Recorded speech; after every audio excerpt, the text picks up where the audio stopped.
This is the Strymon Capistan version 2 tape delay. The original came out in 2011, so it's a stayer. Version 2 adds various enhancements, such as a switch on the back to choose either mono or stereo input, dedicated reverb knob, expression input, which doubles for MIDI, USB port for firmware updates and such. It's all metal, the switches are soft, the build's excellent, likes at least 300 milliamps to do its thing. It has a surprising number of global options and secondary functions. This one is in its factory default state, which suits a guitar player with an expression pedal. That's not me. Maybe it's not you. If you want to use it with synths and drum machines, as in line level, you'll need to make configuration changes to the pedal. Of course, it'll still work, it'll still sound pretty good, but to get the optimal result, you'll want to make those changes. But before we start changing things, let's take a very quick look at the front panel controls. Time, that's the delay time. That's affected by these two switches here, tape head and mode. So you've got three tape head options, fixed, multi, and single. And then for each one of those, you've got three modes. The top one, it's the most simple. Now we'll have a listen to all these after we've made the configuration changes. But just so you know where we are. So fixed A is 16th notes, fixed B is dotted eighths, fixed C is quarter notes. Then when you go into multi, which is the middle position on the tape head switch there, multi you've got A, B and C, and it's a combination of those modes in fixed. So in multi-mode, A is 16ths and dotted eighths, B is the ever popular dotted eighths and quarter notes, and C is 16ths and quarters. Single down the bottom here simulates moving the record head. And if you know anything about tape machines, which I don't, that will mean something to you, but in that mode, A is double speed, B is normal speed, and C is the looper. Well, we'll cover the looper and such things in the next exciting episode. So for now, in this video, we're just going to cover configuration changes, MIDI, and fixed and multi. And of course, all the controls here. But moving on, so we've done time. Wow and Flutter simulates tape speed fluctuations. It gives a sort of warbly chorus effect. We'll listen to that in isolation a little bit later. As I say, not worth it at the moment because we're not even in line level mode. Tape age. It's like a mild filter. It's crisp all the way left and muted highs for a darker sound to the right. Repeats from one repeat or echo up to saturated oscillation, but generally speaking not too vicious. Spring is just the amount of spring reverb you want in the sound. Up here on mix we go from 100% dry to 100% wet, and 3 o'clock is 50-50. Then you've got the two switches here on, and it just puts the whole pedal on or off, and tap is tap tempo. If, like me, you want to use this with synths and drum machines, maybe some MIDI functionality, or even just an incoming MIDI clock, then you'll need to make some configuration changes. Happily, this should be a once-only event. It's pretty straightforward. So we'll do all the painful config stuff first, and then get into some sound tweakery. Global config settings control things like input type, MIDI functionality, trails mode, things like that. It remains, or the settings you choose remain in place between power cycles. So once you set it, that should be it. There are two batches of settings. You get to one batch by powering on while holding down the on switch, and you get to the other batch of global settings by powering on and holding down the tap switch. So since I hate continually turning things on and off, we'll make these changes in two batches. The on switch groups and then the tap switch group. So let's do the on switch group first. To do that, we've got to take the power cord out, hold down the on switch, put the power back in, which is, come on, there we are. You see the LEDs flashed there for a minute. That just tells you you're in config mode. Now the first thing we can change in the on batch of global settings is the input type. The choices are line or instrument. The default is instrument, which is guitar. We want line. To change it, you've got to move the time knob, and that will change the color of the light here. Green at the moment is the default, and that is instrument. Red is line. So there's that. Green for instrument, red for line.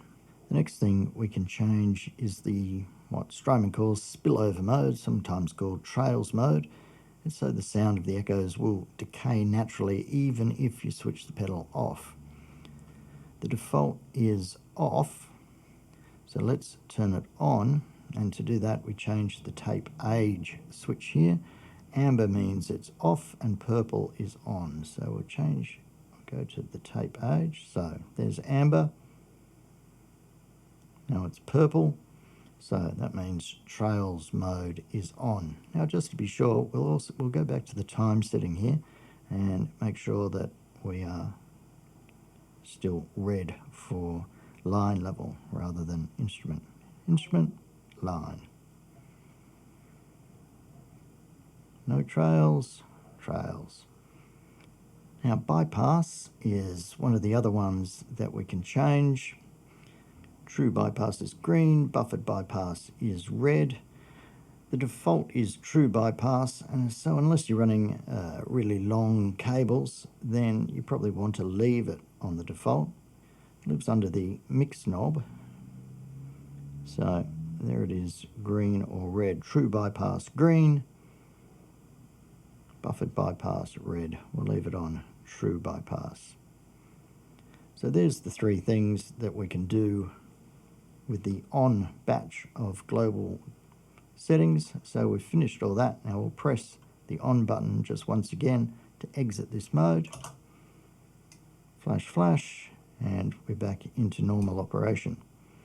But we still want to do the global settings, which are under the tap menu. So alas, we've got to pull the power again, hold down tap, insert the little round peg in a round hole, goes flash, flash. Now under tap, the main thing we can adjust here is the function of the expression input. I want to use the expression input as MIDI in. It's a 1/4 inch input, so I need something that's going to fit that. Well, the closest I've got was this one, which was a 3.5mm to 5-pin DIN, and I've just used a little stereo headphone adapter to change it from 3.5mm to 1/4 inch, and then that gets inserted into the expression input, which is there. But just inserting that doesn't do very much. We've actually got to change the function of that expression input. As I say, at the moment it's designed for an expression pedal. Now in this mode, turning the mix knob will change the function.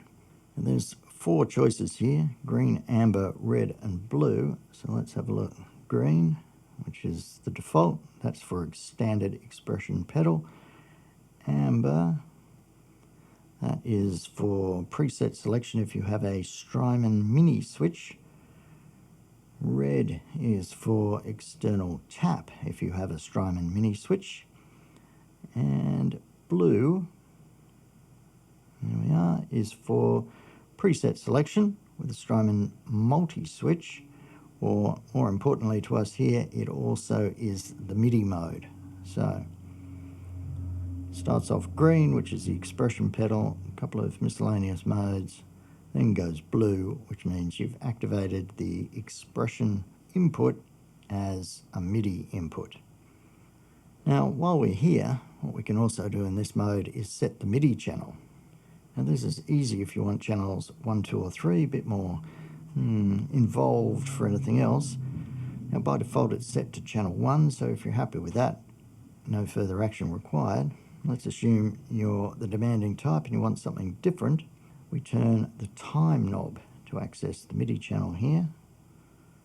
So green is the default. Green is channel 1. Amber is channel 2. Red is channel 3. And blue is the painful option, which is everything else. That means it's going to sit there waiting for MIDI input program change for channel. And when it gets it, it'll be happy, but at the moment it's sitting there waiting. But we don't want 3, 2, we want 1, which is the default, which is green, so that's channel 1. So that's very nice. We've done that. Again, press the on button, back to the normal state. So we've reconfigured the expression input, but the clock is still not active. To activate it, we have to go into what Strymon calls live edit mode. This is to access secondary functions on the front panel knobs and switches that, of course, aren't labelled. I think it'd be clearer in some ways if they call this sort of secondary mode, or maybe layer 2, because it's different functions which are behind these knobs.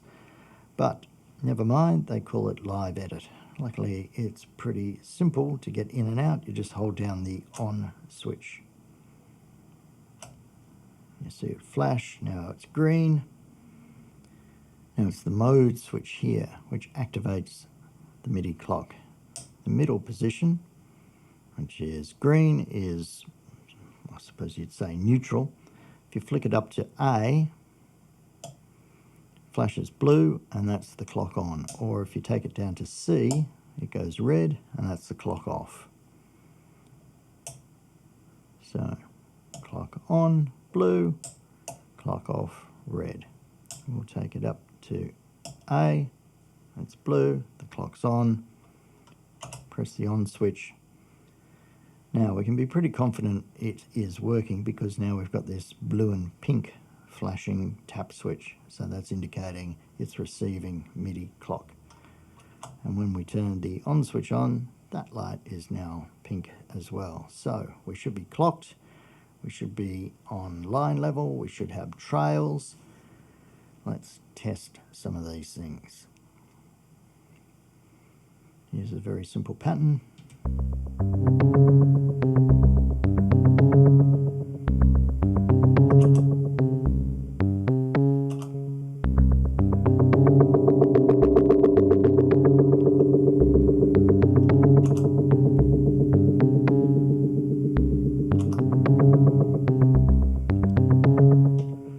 So trails is definitely working, all seems good.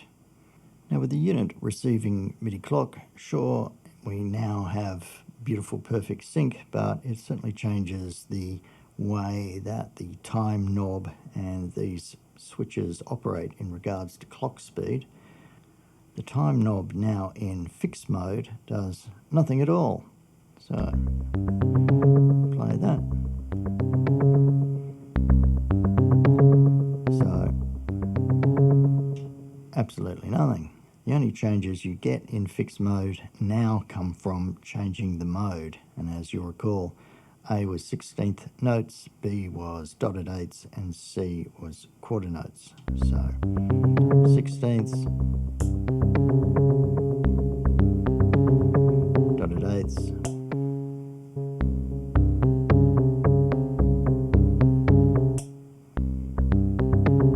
but the time knob itself does nothing.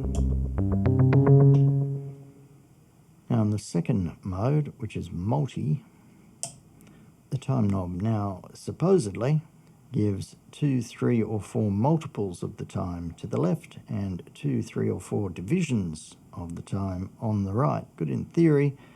So far I haven't had too much luck getting this to sound good. Let's see how we go.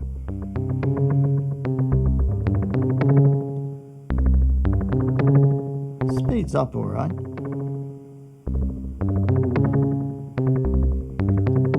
When it tries to divide the time,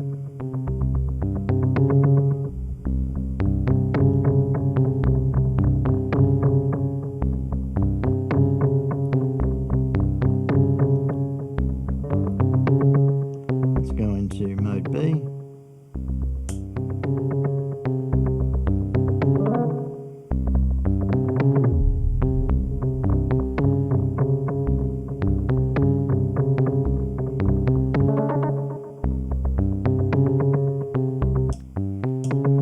Well, I mean, it's not too bad. Experiment yourself, see what you get. I find it just a little bit difficult, but then the Zen delay I found to be exactly the same. And when the Zen delay is clocked by MIDI, it operates in exactly the same way, 2, 3, and 4 divided or multiplied. And I found that a bit dubious in that mode as well. So I don't know, maybe the common factor is me. So let's move right along. So now that we've got everything configured, let's go back and listen to the effect of those tweak knobs. Now this is for scientific rather than aesthetic purposes, so I'll just get a drone here with a nice pure sort of a sound. Turn the mix way up,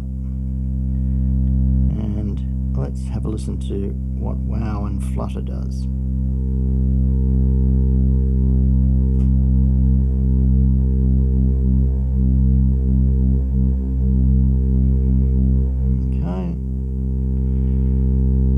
Age.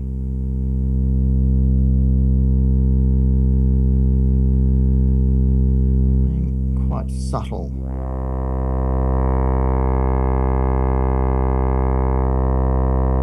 If we go up to 100%,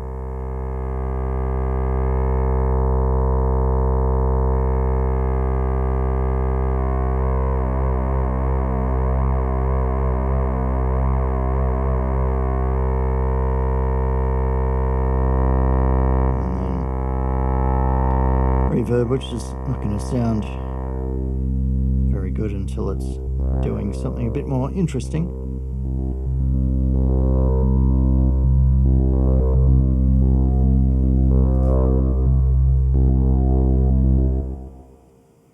As I say, scientific, not aesthetic, but you get the gist of things. Wow and Flutter being a little bit of pitch modulation, tape age just being well, crispy down here and darker at the other end, and this just being the amount of the spring reverb. So 3 tweakables on the front panel, but there's another 4 tweakables to play with, and they're all secondary parameters of the front panel knobs. So we need to go back into live edit mode by pressing and holding the on switch. Now generally I'm very wary of secondary functions, because if you've got a lot of machines or pedals, and if the secondaries aren't labelled, like here, how many are you really going to remember? And if you do remember them, is it worth the effort? Well, at least here, getting in and out of live edit mode is easy, and the secondary functions are also incredibly similar to the knobs that they live under. So let's have a quick and dirty sort of relationship between the primary and secondary functions. So Wow and Flutter, as we heard, it was tape speed fluctuations. The secondary is tape crinkle. So since we're in live edit mode, we'll put the drone back on and we'll listen to tape crinkle. Take that off.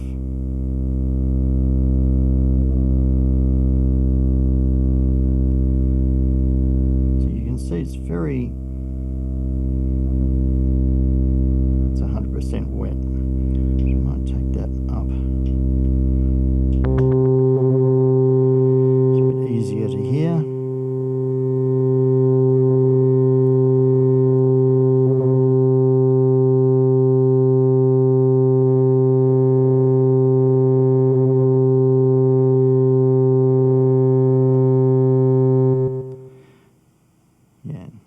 Pleasant thing to listen to on its own as a drone, but you get the idea. The tape crinkle is occasional pitch modulation, which is very similar to the Wow and Flutter control itself, so you can see how those two interact. Now tape age, as you recall, is the bandwidth of the tape from crispy on the left to dark on the right, And the secondary function is low end contour, which gives you a low boost on the left and a low cut on the right. So let's listen to that again with our painful drone.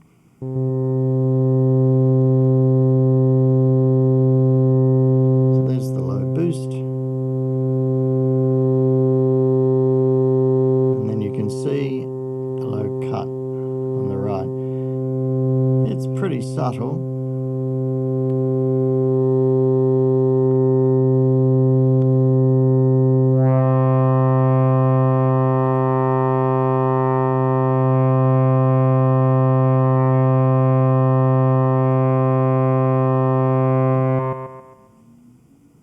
But again, we're not listening to it under ideal artistic circumstances, but just so you can see what's going on.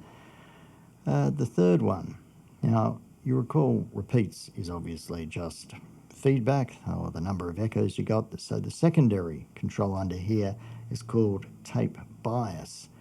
And that affects the repeats, because on the left you get clean repeats and on the right you get dirty saturated repeats. So let's have a listen to that.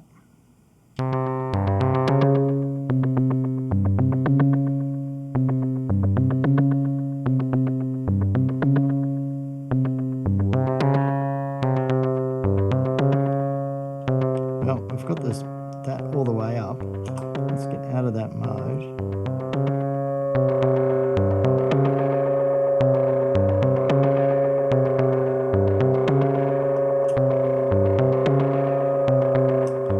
Now we've turned up the repeat amount.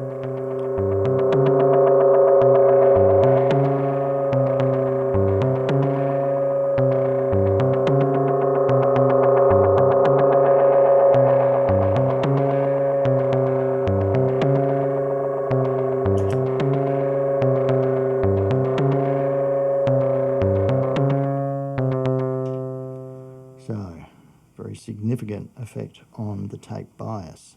And the final one lives under mix. Go into live edit mode again. And it's simply a boost or cut.